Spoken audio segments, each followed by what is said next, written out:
শুধু একটি নয়, এমন শত শত বিজ্ঞাপনে বিপণনের গল্প বলেছেন বাংলাদেশের নির্মাতা মাসুদ জাকারিয়া সাবিন, যার বিজ্ঞাপনের কয়েক সেকেন্ডের গল্পে মিশে থাকে নানা মাত্রা। দেশের গণ্ডি পেরিয়ে আন্তর্জাতিক অঙ্গনেও পরিচিত এই নির্মাতা এখন পর্যন্ত 1000-এরও বেশি বিজ্ঞাপন চিত্র নির্মাণ করে নিজেকে নিয়ে গেছেন এক অনন্য উচ্চতায়।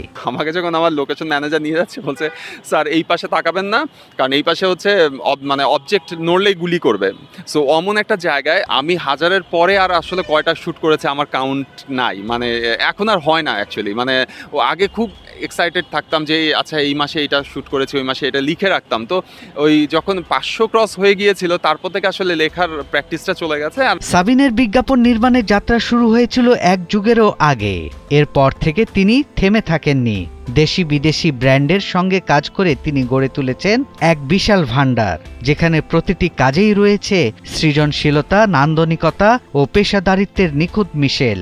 তার নির্মিত বিজ্ঞাপনগুলো শুধু বাণিজ্যিক দিক দিয়েই নয়, শিল্পমান এবং ভাবনা শক্তির দিক থেকেও পেয়েছে দর্শক ও সমালোচকদের প্রশংসা। দেশের বাইরে বিভিন্ন জায়গায় শ্যুট করেছি, অনেক রকমের এক্সপিরিয়েন্স আছে, অনেক মজার এক্সপিরিয়েন্স আছে, অনেক কষ্টের এক্সপিরিয়েন্স আছে।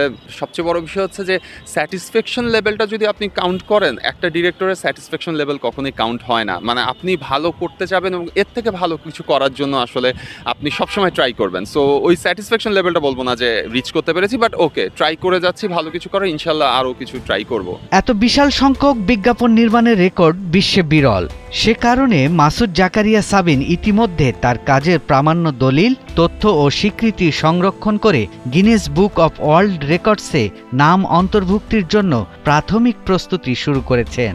তার এই প্রচেষ্টা বাংলাদেশকে বিশ্বের মানচিত্রে নতুনভাবে তুলে ধরবে। সারা ওয়ার্ল্ডে এত বিজ্ঞাপন কারো আছে কিনা আমি জানি না, বাট ট্রাই করছি। এবং আমাকে অনেক এজেন্সি থেকে বললো যে আপনি গিনেস বুকে অ্যাপ্লাই করতে পারেন, এবং এই ক্যাটাগরিতে অ্যাকচুয়ালি কোনো ক্যাটাগরি নাই। সো ওইটা নিয়ে আমরা অ্যাপ্লাই করেছি অলরেডি।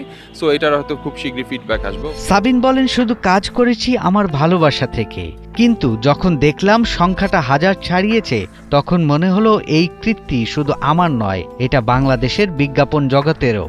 নতুন যারা বিজ্ঞাপন নির্মাতা হিসেবে কাজ করতে আসবেন তাদের জন্য হবে অনুপ্রেরণা। এখানে যেহেতু অনেক মানি ফ্লো আছে, বিজ্ঞাপনের ব্যাপার আছে, অনেক বিগ বাজেটের কাজ হয়, তো সবাই মনে করে যে এখানে টাকার ফ্লো বেশি, মানি মেকিংটা হচ্ছে মেইন মুখ্য বিষয় থাকে। কিন্তু ফিলোসফিক্যাল থট প্রসেস, নিজের ক্রিয়েশন, নিজের জায়গা, চিন্তা জায়গাটা শিখে কাজ করার ব্যাপারটা অ্যাকচুয়ালি খুব কম ইয়াংদের মধ্যে। মানে এই ট্রেন্ডটা আমি দেখি খুব কম। এবং সবার মধ্যে একটা কমন টেন্ডেন্সি থাকে যে আজকে একটা বিজ্ঞাপন বানালাম, আচ্ছা এখান থেকে 2টা বিজ্ঞাপন বানালাম, একটা গাড়ি কিনে ফেলবো বা এমন করে ফেলবো, এমন একটা মিসকনসেপ্ট থাকে। সো এই কনসেপ্টটা আসলে থাকা উচিত না। সবার আগে ভাবতে হবে যে আমি আসলে ছবিটা করছি, আমার ক্রিয়েশন, আমার ক্রিয়েটিভ থট প্রসেসটা অ্যাকচুয়ালি আমি দেখাতে যাচ্ছি মানুষের কাছে, সেটা আসলে মেইন ইস্যু হওয়া দরকার। মাসুদ জাকারিয়া সাবিনের এই রেকর্ড শুধু তার ব্যক্তিগত অর্জন নয়, বরং দেশের জন্যও এক গর্বের বিষয়। গিনেস ওয়ার্ল্ড রেকর্ডসে তার নাম উঠলে তা হবে বাংলাদেশের বিজ্ঞাপন শিল্পের জন্য এক ঐতিহাসিক মাইলফলক। সৈয়দ রাশিদুল, 71, ঢাকা।